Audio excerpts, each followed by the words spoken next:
ইরাকের গভর্নর জিয়াদ ইবনে আবিহি কোনো এক কাজের জন্য কাবিসা ইবনে জুবাইরকে মুয়াবিয়া রাদিয়াল্লাহু আনহুর কাছে প্রেরণ করলেন। তিনি আলোচনার মাঝে মুয়াবিয়া রাদিয়াল্লাহু আনহুকে জিজ্ঞাসা করলেন, আপনার পর খেলাফতের দায়িত্ব কে সামলাবে? উত্তরে মুয়াবিয়া রাদিয়াল্লাহু আনহু বললেন, বিষয়টি মুসলমানদের উপর ছেড়ে দেওয়া হোক, তারাই পরবর্তী খলিফা বেছে নেবে। হয়তো কুরাইশদের ভদ্র ব্যক্তি সাঈদ ইবনে আস, অথবা লজ্জাশীল ও দানশীল কুরাইশ যুবক আবদুল্লাহ ইবনে আমির, পরহেজগার নেতা হাসান ইবনে আলী, আলেমে দিন ও ফকিহ আবদুল্লাহ ইবনে উমর, অথবা মেধাবী ও সচেতন মানুষ আবদুল্লাহ ইবনে জুবাইর। প্রিয় সুধী, হজরত মুয়াবিয়া রাদিয়াল্লাহু আনহুর এই সকল কথা দ্বারা অনুধাবন করা যায়, শুরুতে ইয়াজিদকে খলিফা নির্ধারণের কোনো পরিকল্পনা তার ছিল না। তার নিকট খেলাফতের হকদার শুধুমাত্র যোগ্য ব্যক্তিরাই ছিলেন। কিন্তু পরবর্তী সময় পরিস্থিতির পরিবর্তনের কারণে অবস্থা বিবেচনায় ইয়াজিদকে স্থলাভিষিক্ত করার ধারণা আসে। সম্ভবত এই চিন্তাভাবনা শুরুর সময়টা ছিল ৪৯ হিজরি থেকে ৫২ হিজরির মাঝামাঝি। কেননা সেই সময় হাসান রাদিয়াল্লাহু আনহু পৃথিবী থেকে বিদায় নিয়েছেন, আর তার প্রতি ভালোবাসার দাবিদার মুয়াবিয়া রাদিয়াল্লাহু আনহুর নীতির বিরুদ্ধে বিশৃঙ্খলা পরায়ণ ব্যক্তিদের প্রতি ঝুঁকে পড়ে। ফলে কুফায় বিদ্রোহের আশঙ্কা দেখা দেয়। আবার ৫১ হিজরিতে হুজর ইবনে আদি রাদিয়াল্লাহু আনহুর মতো আবেদ ব্যক্তির মূল্যবান জীবন কুরবানি হয়ে গেছে। এই কারণে পরিস্থিতি ধীরে ধীরে নিয়ন্ত্রণের বাইরে চলে যাচ্ছিল। মুয়াবিয়া রাদিয়াল্লাহু আনহু ছিলেন অত্যন্ত দূরদর্শী শাসক। তিনি চাইতেন বহির্শত্রু প্রতিরোধের পাশাপাশি অভ্যন্তরীণ ঐক্যও সুদৃঢ় রাখা প্রয়োজন। তাই তিনি আরব নেতৃবৃন্দদেরকে সংগঠিত করেন, একই সাথে নিজ গোত্রের শক্তির উপর নির্ভরশীল হন, যার ফলে ধীরে ধীরে বনি উমাইয়ার কর্তৃত্ব প্রতিষ্ঠিত হয়। যেহেতু এর পূর্বেও একসময় উম্মাহের মাঝে পারস্পরিক দ্বন্দ্ব মারাত্মক রূপ ধারণ করেছিল, তাই তিনি আশঙ্কা করেছিলেন তার ইন্তেকালের পর উম্মাহ আবার কোনো গৃহযুদ্ধে লিপ্ত হয়ে না যায়, আর ক্ষমতার পালাবদলি বেশিরভাগ ক্ষেত্রে গৃহযুদ্ধ সূচনার উৎস হয়ে থাকে। এমন কোনো জটিলতা থেকে ক্ষমতার পালাবদলকে তিনি মুক্ত রাখতে চেয়েছিলেন। এছাড়াও মুয়াবিয়া রাদিয়াল্লাহু আনহুর শাসনামলে আরব নেতৃত্ব সুসংগঠিত হওয়ার পাশাপাশি বনি উমাইয়ার তৎপরতাও বৃদ্ধি পায়। তবে এটা কোনো আশ্চর্যের বিষয় ছিল না, কেননা তিনি আরবদের ঐক্যকে যুদ্ধাভিযান ও নতুন অঞ্চল জয়ের জন্য ব্যবহার করেছিলেন। আর এতে কোনো সন্দেহ নেই, সামরিক নেতৃত্বে বনি উমাইয়া ছিল সবসময় অগ্রগামী। বিভিন্ন গাজওয়া ও জিহাদ অভিযানে তারা নিজেদের তরবারির ক্ষিপ্রতা প্রমাণ করেছিল। এমনকি মুয়াবিয়া রাদিয়াল্লাহু আনহু নিজেও ছিলেন উমাইয়া বংশের। সুতরাং সেই যুগে বনি উমাইয়ার রাজনীতিতে আধিপত্য লাভ করা একটি সহজ ব্যাপার ছিল। ফলে মুয়াবিয়া রাদিয়াল্লাহু আনহু দেখতে পাচ্ছিলেন তার সরকারের অধিক নির্ভরতা বনি উমাইয়া ও শামবাসের উপর।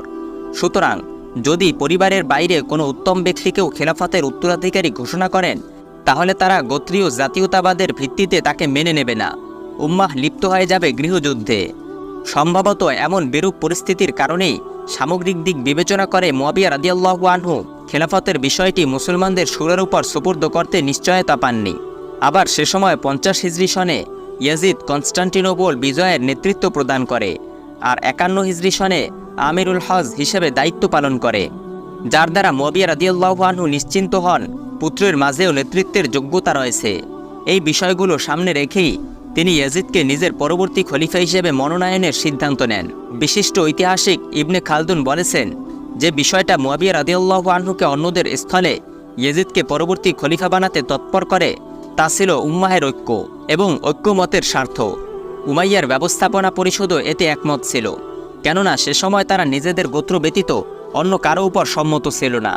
তারা হয়ে উঠেছিল কুরাইশদের সবচেয়ে সুদৃঢ় শাখা, আর মুসলিম জাতির অধিকাংশই তাদের সাথে সম্পৃক্ত ছিল। এজন্য মুয়াবিয়া রাদিয়াল্লাহু আনহু ইয়াজিদকে প্রাধান্য দিলেন এবং বেছে নিলেন উত্তমের স্থলে অনুত্তমকে। এমনটা তিনি ঐক্য ও ঐক্যমতের জন্যই করেছিলেন, ইসলামী শরিয়ায় যার ব্যাপক গুরুত্ব রয়েছে। অপরদিকে কিছু কিছু ঐতিহাসিক ইয়াজিদের মনোনয়নের দায়ভার সাহাবী মুগিরা ইবনে শুবা রাদিয়াল্লাহু আনহুর উপর চাপিয়ে থাকেন। তাদের মতে তিনি মুয়াবিয়া রাদিয়াল্লাহু আনহুকে তার ইন্তেকালের পর ইয়াজিদকে খলিফা নিযুক্ত করে যাওয়ার প্রস্তাব দেন। কিন্তু এই তথ্যটি ভুল, কেননা মুয়াবিয়া রাদিয়াল্লাহু আনহুর পক্ষ থেকে ইয়াজিদের মনোনয়নের বিষয়টি প্রথম আলোচনায় আসে ৫৬ হিজরিতে, আর মুগিরা ইবনে শুবা রাদিয়াল্লাহু আনহু ইন্তেকাল করেন ৫০ হিজরিতে। অর্থাৎ ইয়াজিদের খেলাফতের প্রস্তাব ওঠার অনেক আগেই তিনি ইন্তেকাল করেন।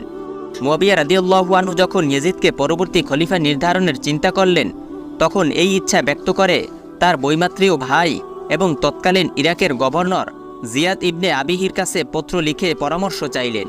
সেই চিঠি পড়ার পর তিনি ইয়াজিদকে খলিফা মনোনয়নে সম্ভাব্য মারাত্মক পরিণতি আঁচ করতে পেরেছিলেন।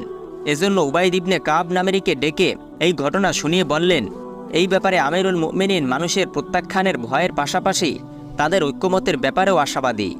এখন তিনি আমার কাছে এই বিষয়ে পরামর্শ ও সমর্থন চেয়েছেন। শোনো উবাইদ, ইসলামী শরিয়াহ ও উম্মাহের দায়িত্বশীলতার ব্যাপারে ইয়াজিদের মাঝে অনেকটাই উদাসীনতা রয়েছে। এজন্য আমি চাই তুমি আমার পক্ষ থেকে আমিরুল মুমিনিনকে ইয়াজিদের কর্মকাণ্ড সম্পর্কে অবগত করবে। বলবে তিনি যেন এই ব্যাপারে তাড়াহুড়োর আশ্রয় না নেন, খুব ধীরে সুস্থে চিন্তাভাবনা করে যেন পদক্ষেপ নেন। উবাইদ তখন বললেন, আমি মনে করি মুয়াবিয়ার সিদ্ধান্তের বিরুদ্ধে যাওয়া আপনার জন্য কখনোই উচিত হবে না। একইভাবে তাকে তার সন্তানের ব্যাপারে বিরূপোচিত মন্তব্য করানোও সঙ্গত হবে না।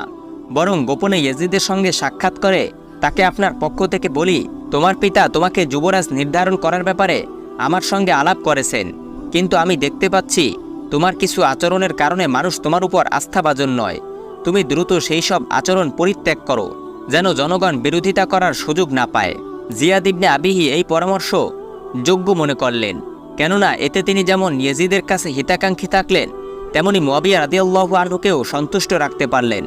ইয়াজিদকে যুবরাজ নিয়োগের ক্ষেত্রে মুয়াবিয়া রাদিয়াল্লাহু আনহু খোরাসান বিজেতা ও ইরাকের প্রধান উপদেষ্টা আহনাফ ইবনে কায়েসের কাছেও পরামর্শ চেয়েছিলেন।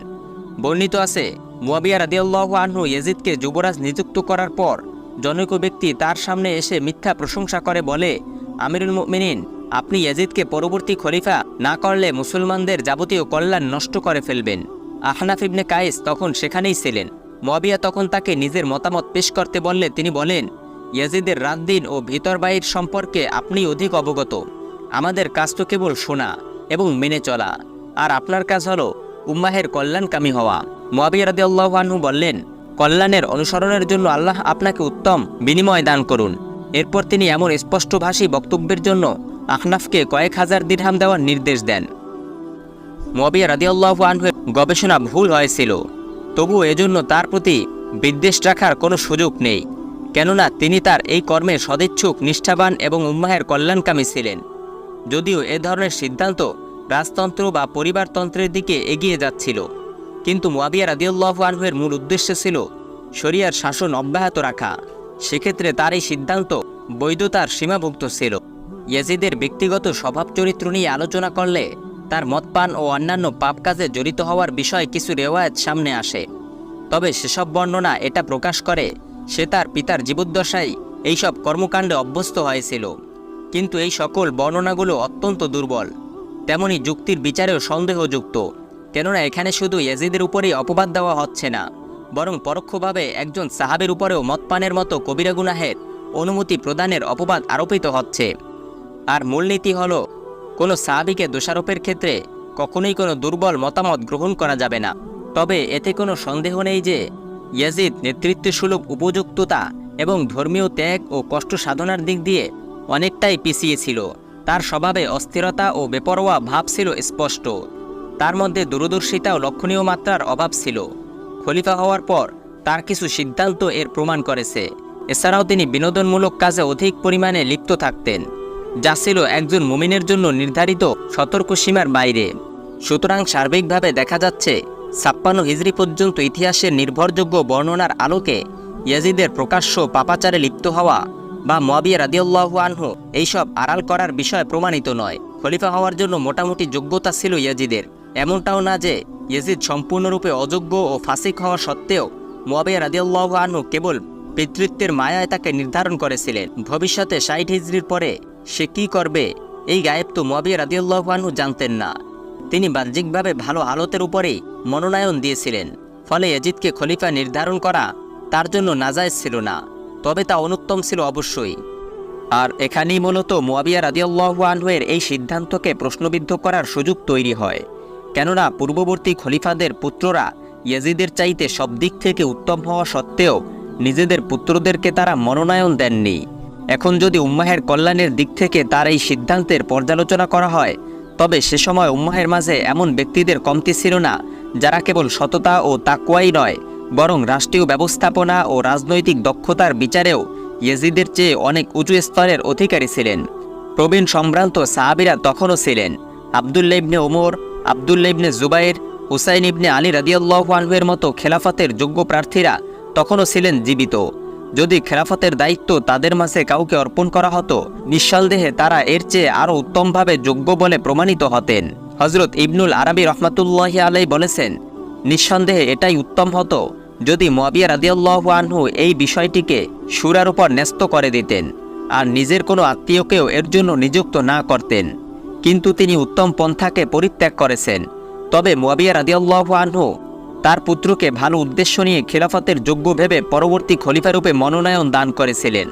কিন্তু তার এই কাজ এমন এক দৃষ্টান্ত হয়ে গেছে যা দ্বারা পরবর্তী সময়ের লোকেরা বেশ মারাত্মক রূপে অবৈধ ফায়দা হাসিল করতে পেরেছে। তারা এটাকে মানদণ্ড বানিয়ে খেলাফতের কাঙ্ক্ষিত শুরা ব্যবস্থাকে, ফলে মুসলমানদের খেলাফতও এক পর্যায়ে রাজতন্ত্রে রূপান্তরিত হয়েছে। প্রিয় সুধী, আজ এ পর্যন্তই। কারবালার সত্য ইতিহাস জানতে আমাদের পরবর্তী ভিডিওগুলো দেখার অনুরোধ রইল। আমাদের চ্যানেলে নতুন হয়ে থাকলে সাবস্ক্রাইব করুন। ভিডিওটি ভালো লাগলে লাইক, কমেন্ট ও শেয়ার করে অন্যদের দেখার সুযোগ করে দিন। আসসালামু আলাইকুম ওয়া রাহমাতুল্লাহ।